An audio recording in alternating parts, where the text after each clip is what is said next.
బాలు మీనాను తన ఇంటికి తీసుకువెళ్లి ప్రెగ్నెంట్ అయిన మీనాకు తన ఆస్తిని రాసి ఇచ్చిన సుశీలమ్మ. ఇంతకు ఏం జరిగింది? అసలు బాలు మీనాని తన ఇంటికి తీసుకువెళ్లడమేంటి? మరి ప్రెగ్నెంట్ అయిన మీనాకు ఆస్తి రాసిస్తే ప్రభావతి ఊరుకుందా? ఇదంతా కూడా వీడియోలో చూసి తెలుసుకునేద్దాం. రాబోయే ఎపిసోడ్స్లో గుండెనిండా గుడిగంటల సీరియల్లో ఏం జరగబోతోందో ముందుగా తెలుసుకోవాలి అనుకుంటే వీడియోని లైక్ చేసి ఛానల్ని సబ్స్క్రైబ్ చేసుకోండి.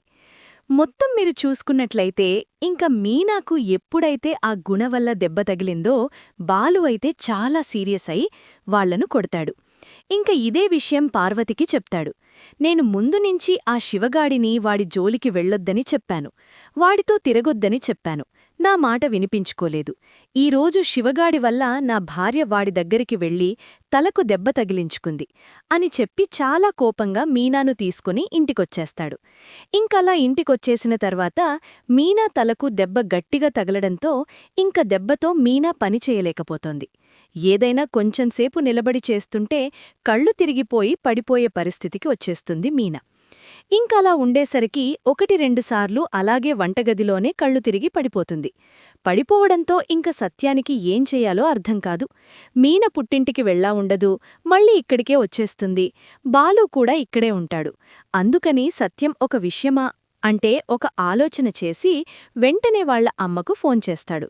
ఫోన్ చేసేసరికి ఏంట్రా సత్యం చెప్పు అని చెప్పగానే, అమ్మా ఇది పరిస్థితి, మీనా ఇక్కడుంటే పనిచేయకుండా ప్రభావతి ఉంచదు, తన బాలు పడుకోడానికే గదిలేదు, తను రెస్టెక్కడి తీసుకుంటుంది, అందుకే ఏదో ఒకటి చెప్పి మీనా బాలుని నువ్వు మీ ఇంటికి తీసుకువెళ్ళమ్మా, నేను పంపించినా వెళ్లరు, ప్రభావతి వెళ్లనివ్వదు కూడా, ఇక్కడ పని ఎవడు చేస్తాడు అంటూ వాళ్లని ఆపేస్తుంది అని చెప్పనగానే, సరే నానా నేను బాలుగాడికి ఫోన్ చేస్తాను, నువ్వు నాకు ఫోన్ చేసిన విషయం వాళ్లకు తెలియదు కదా అనగానే, తెలియదమ్మా, వాళ్లకి నేను చెప్పకుండానే ఫోన్ చేశాను అని చెప్పి వెంటనే సుశీలమ్మ బాలుకి ఫోన్ చేస్తుంది.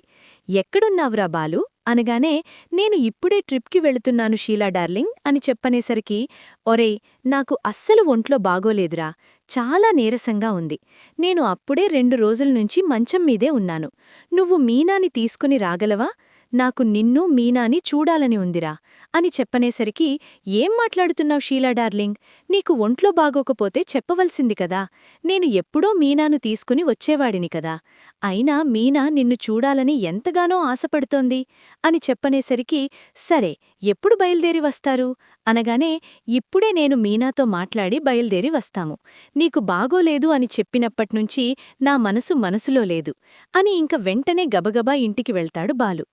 నాన్నా నాన్నా అని చెప్పనేసరికి, ఏమైందిరా నాన్నా, ఏం జరిగింది, ఎందుకంత కంగారు పడుతున్నావు అనగానే, షీలా డార్లింగ్ అని చెప్పనేసరికి, ఏమైందిరా నాన్నమ్మకి ఏమైంది, అది అని చెప్పనగానే, ఏంట్రా చెప్పరా, కంగారు పెట్టే విషయమేమైనా అని చెప్పి మాట్లాడేసరికి, అలా ఏం కాదు నాన్నమ్మ, నాన్నమ్మకు ఒంట్లో బాగోలేదు, జ్వరం 2 రోజుల్నించి, అందుకని మీనాను తీసుకుని రమ్మని చెప్పింది అని చెప్పనగానే, మరి వెళ్ళరా, ఇంక ఆలస్యం చేస్తావేంటి, ఇదే సరైన అవకాశం, ఒరే బాలు, మీనా కూడా ఒంట్లో బాగోలేదు, ఎందుకంటే తన తలకు దెబ్బ తగిలింది, తను రెస్ట్ తీసుకోవాలి ఈ టైంలో, కాని ప్రభావతి తనకు రెస్ట్ ఇవ్వదు, అందుకే మీనాని తీసుకుని ఆ ఇంటికి వెళ్ళు, అప్పుడు నీకు మీనాకు రెస్ట్ దొరుకుతుంది, మీరిద్దరా కూడా హ్యాపీగా ఉండొచ్చు అని చెప్పనగానే, సరే అని ఇంక వంటగదిలో వంట చేసుకున్న మీనా దగ్గరికి వెళ్ళి, మీనా ఏం చేస్తున్నావు అనగానే,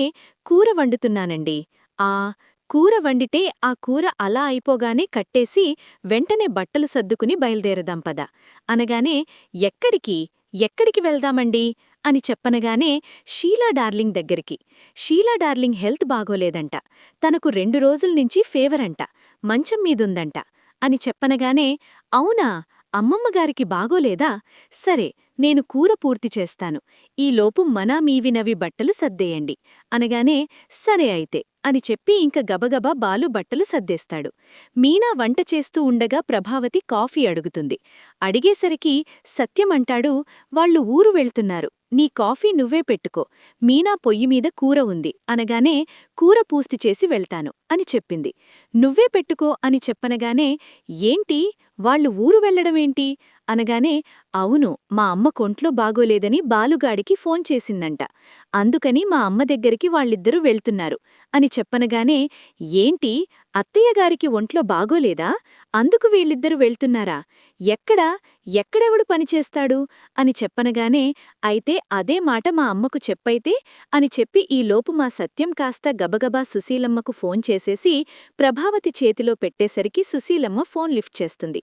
చెప్పు ప్రభా, ఎక్కడ పని ఎవడు చేస్తాడు అని అంటున్నావు కదా, చెప్పు అని చెప్పనగానే ఏంట్రా సత్యం, ఏంటి, ఏమంటోంది నీ భార్య అనగానే మీకు ఒంట్లో బాగోలేదంట కదమ్మా అని చెప్పనగానే అవునురా, చాలా నీరసంగా ఉంది. బాలు మీనాని రమ్మని చెప్పాను కదా, ఇంకా బయల్దేరలేదా వాళ్ళు అని చెప్పనగానే ఇప్పుడే బయల్దేరుతున్నారమ్మా, ప్రభావతి వాళ్ళు ఎక్కడికి వెళతారు అని అడుగుతోంది అని చెప్పనగానే ఏంటి ప్రభా, ఏ నువ్వు ఆ మాత్రం ఇంట్లో పని చేసుకోలేవా ఏంటి? వాళ్లని చూడాలని నా మనసు ఎంతగానో ఉవ్విలూరుతోంది. అందుకోసమని నేను వాళ్లని తీసుకుని బాలుని మీనాని తీసుకుని రమ్మన్నాను. ఏ పని చేసుకోవడం కూడా నీకు చేతకావడం లేదా అని చెప్పనగానే ఆహా, అలాని కాదత్తయ్యా, నేను వస్తాను అంటున్నాను. ఎందుకులే, వాళ్లు వెళ్తున్నారు అని మీ అబ్బాయి అంటున్నారు అనగానే వద్దులే ప్రభా, నువ్వుండు. నీ పెద్ద కొడుక్కి నువ్వు దగ్గరే ఉండాలి కదా. నువ్వు క్షణం కనిపించకపోతే నీ పెద్ద కొడుకు బెంగపెట్టుకుంటాడు. పర్వాలేదులే, బాలు మీనా వస్తారు అని చెప్పనగానే ఆ అలాగే అత్తయ్యా, మీ ఆరోగ్యం జాగ్రత్త అత్తయ్యా అంటూ కూని రగాలు తీసుకుంటూ మాట్లాడేసరికి ఈవిడకి ఇప్పుడు లేనిది ఇప్పుడు ఎందుకొచ్చేసిందో ఈ మాయరోగం అని చెప్పి అనుకుంటుంది. ఏంటి అనగానే ఆ ఏమీ లేదండి, ఏమీ లేదు అని చెప్పనగానే సరే, ఏరి మీనా బాలు ఎక్కడా, ఇంకే రాలేదా అని చెప్పనగానే వసే, కాఫీ పెట్టి ఇవ్వొచ్చు కదే అనగానే ఏం మాట్లాడుతున్నారత్తయ్యా, మేం వెళ్ళాలి అర్జెంటుగా, అమ్మమ్మగారికి బాగోలేదంటే కాఫీ పెట్టి ఇమ్మంటారేంటి అంటూ చెప్పడంతో సర్లే వెళ్ళిరండి అని మీనా కాస్త కూర కట్టేసి వెళ్ళవస్తాం నాన్నా అనగానే డబ్బులున్నాయోరా అని చెప్పనగానే అవి ఉన్నాయి నాన్నా అంటూ బాలు చేతిలోంచి ఒక 1000 రూపాయలు తీసి సత్యం జోబిలో పెట్టి నీకు ఏమైనా ఖర్చులుంటే వాడుకో, బయటికి వెళ్ళినప్పుడు ఆ కొబ్బరి నీళ్లు అవి తాగుతూ ఉండు, అవి చాలా మంచిది, కాఫీ టీలు తగ్గిస్తే చాలా మంచిది, నాన్నా వెళ్ళవస్తాను అని చెప్పనేసరికి ఈలోపు శృతి రవి ఇంటికి వస్తారు. ఎక్కడికన్నయ్యా వెళ్తున్నారు అనగానే అమ్మమ్మకు ఒంట్లో బాగోలేదంట రవి, అందుకే అమ్మమ్మగారిని చూడడానికి వెళ్తున్నాము అనగానే అవునా, అమ్మమ్మగారికి ఒంట్లో బాగోలేదా? మేము వచ్చేవాళ్లమే, కాని ఇప్పుడు నాకు బాగా షెడ్యూల్ బిజీగా ఉంది. నేను వీలు చూసుకుని ఒక వారం 10 రోజుల్లో వస్తామని అమ్మమ్మగారికి చెప్పు, నేను ఫోన్ చేస్తాను అని చెప్పనగానే అలాగే శృతి అని చెప్పనగానే సరే అన్నయ్య, జాగ్రత్తగా వెళ్ళండి అనగానే సరేరా అని చెప్పి మీనా బాలు బయల్దేరుతారు.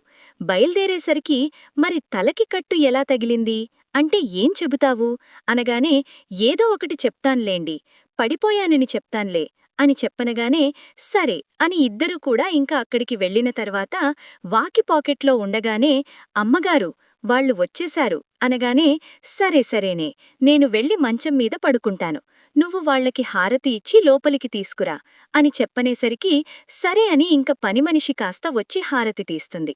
అమ్మమ్మ, నాన్నమ్మకి ఎలా ఉంది అని చెప్పనగానే పదండి బాబూ చూద్దురుగాని అనగానే మంచం మీద పడుకుని ఉంటుంది. వెంటనే ఇంక బ్యాగ్ అక్కడ పాడేసి ఏవైంది షీలా డార్లింగ్ అని చెప్పనగానే నిన్ను చూసే వరకు నా ప్రాణం ఉంటుందని అస్సలు అనుకోలేదురా అని చెప్పనేసరికి ఏంటి ఆ మాటలు, నువ్వు లేకపోతే ఎలాగా, నన్ను పెంచినట్టుగానే నా పిల్లల్ని కూడా పెంచాలి కదా అని చెప్పనేసరికి లేదు షీలా డార్లింగ్, నువ్వే నా పిల్లల్ని పెంచాలి, నువ్వు పెంచితేనే మాకు సంతోషంగా ఉంటుంది, నీ చేతుల మీద పెరిగితే ప్రయోజకులు అవుతారు అంటూ ఇంకా బాలు చెప్తాడు. అవునమ్మగారు అని చెప్పనగానే ఈలోపు కాఫీలు వీళ్ళిద్దరికీ టీ పెట్టి తీసుకొస్తుంది. తీసుకొచ్చేసరికి అమ్మా, ఈ టీ తాగి మొహం కాళ్ళు చేతులు కడుక్కోండి, భోజనం వడ్డిస్తాము అనగానే ఒక అరగంట ఆగిన తర్వాత చేస్తాంలే, ఇంతకీ అమ్మమ్మగారు భోజనం చేశారా అని చెప్పనేసరికి ఇంకా చెయ్యలేదు బాబూ, చూడండి చెయ్యమంటుంటే వద్దు వద్దు అంటున్నారు అనగానే, ఈ షీలా డార్లింగ్ ఎప్పుడూ ఇంతే. వెళ్ళి కంచంలో భోజనం పెట్టి తీసుకురా, నేనే నా చేతులతో మా నాన్నమ్మకు తినిపిస్తాను అని చెప్పనేసరికి, ఎంత అదృష్టంరా నాకు అని చెప్పనేసరికి, నీలాంటి బామ్మ మాకు దొరికినందుకు మేము అదృష్టవంతులం, నువ్వు కాదు కాదు అదృష్టవంతురాలివి అని చెప్పి ఇంక బాలు అయితే చెప్తాడు. చెప్పేసేసరికి సర్లే ఇంక నేను భోజనం తింటాను అని చాలా చక్కగా బాలు తినిపిస్తుంటే, చిన్నప్పుడు నేను నీకు వాడిని తినిపిచ్చేదాన్ని, ఇప్పుడు నువ్వు నాకు తినిపించి రుణం తీర్చుకుంటున్నావా అనగానే, నీ రుణం ఎన్ని జన్మలెత్తినా నేను తీర్చుకోలేనుగా గ్రాని, ఎందుకంటే నువ్వు నా మీద పంచిన ప్రేమ లాంటిది. నీవు పంచిన ప్రేమకు నేనెప్పుడో బానిసనైపోయాను. మా అమ్మ నా ప్రేమ దక్కలేదనుకు బాధపడుతున్న నాకు నీ ప్రేమ దక్కింది. నీ ప్రేమ దక్కడంతో నేను చాలా సంతోషంగా ఉన్నాను అని బాలు అయితే చెప్తాడు. తలకు దెబ్బలా తగిలిందిరా అని చెప్పనగానే పడిపోయాను అని చెప్తుంది మీనా. కొన్ని రోజులు అలాగే ఉంటారు. సుశీలమ్మకు ఒంట్లో బాగానే ఉంది కదా, ఇంక మరుసటి రోజు ఉదయానికే లేచి తిరగడం మొదలుపెడుతుంది. ఎలాగ పెద్దావిడ స్లోగానే లేచి తిరుగుతూ ఉంటుంది. తిరుగుతూ ఉండేసరికి ఇంకా అలా ఉండగానే మీనాకు కూడా తలకు దెబ్బ తగులుతుంది. దెబ్బ తగిలేసరికి కొన్ని రోజులు ఇక్కడే ఉండి అమ్మమ్మగారిని దగ్గరుండి చూసుకుని వెళ్దామండి, అమ్మమ్మగారు చాలా నీరసంగా ఉన్నారు అని చెప్పనేసరికి, సరే మీనా, మరి మీకు ట్రిప్పులనగానే రాజేష్ కారుంది కదా, ఆ కారు చూసుకుంటాడులే, ఈ కారు కూడా రాజేష్ అన్నకు పంపించేయొచ్చు కదా అనగానే, ఇద్దరు ఇంకొక డ్రైవర్ ఉండాలి కదా, యాక్టింగ్ డ్రైవర్ లేడు అని చెప్పి మాట్లాడేసరికి, సర్లేండి అని చెప్పి ఇంకా ఇద్దరూ కూడా బాలు మీనా అక్కడే ఉంటారు. కొన్ని రోజులు అక్కడే ఉండేసరికి వీళ్ళకి ఇక్కడేమో సపరేట్ గదేమీ లేదు కదా, హాల్లోనే పడుకునుండేవాళ్లు. మూలనక్కడ సపరేట్ గదివ్వడం మీనా బాలు ఇద్దరు చాలా సంతోషంగా వాళ్ళు హ్యాపీగా ఉంటారు. హ్యాపీగా ఉండేసరికి మీనాకు కొంచెం నీరసంగా అనిపిస్తూ ఉంటుంది. నీరసంగా అనిపిస్తూ ఉండేసరికి భోజనం దగ్గర కూర్చుంటుంది. కడుపులో ఇకారంగా కడుపులో దేవేయడం మొదలుపెడుతుంది. ఇంక తింటూనే గబగబా పరుగుపడుగున వెళ్ళిపోయేసరికి, చూడు సుబ్బులు అని చెప్పానుగాని అలాగేనమ్మా అని చెప్పి గబగబా వెళ్లి చూసేసరికి వాంతులు చేసుకుంటూ ఉండగానే మంచినీళ్ళయ్యి ఇచ్చి లోపలికి తీసుకొస్తుంది. తీసుకొచ్చేసరికి, అమ్మా అదేనేమో అని అనిపిస్తుందమ్మా అని చెప్పనేసరికి, అదే అంటే ఏంటి గ్రాని అని చెప్పనగానే, నీకు తెలీదులేరా అదే అని చెప్పి వెంటనే ఆయన్ని రమ్మను అని చెప్పనగానే, సరేనని వెళ్ళి ఆ ఊర్లో ఏదో ఒక ఆర్ఎంపీ డాక్టర్ ఉంటాడు కదా పెద్దాయన, ఇంకా ఆయన్ని పిలుచుకునొస్తుంది. పిలుచుకునొచ్చేసరికి ఎలా ఉందమ్మా అని చెప్పాను.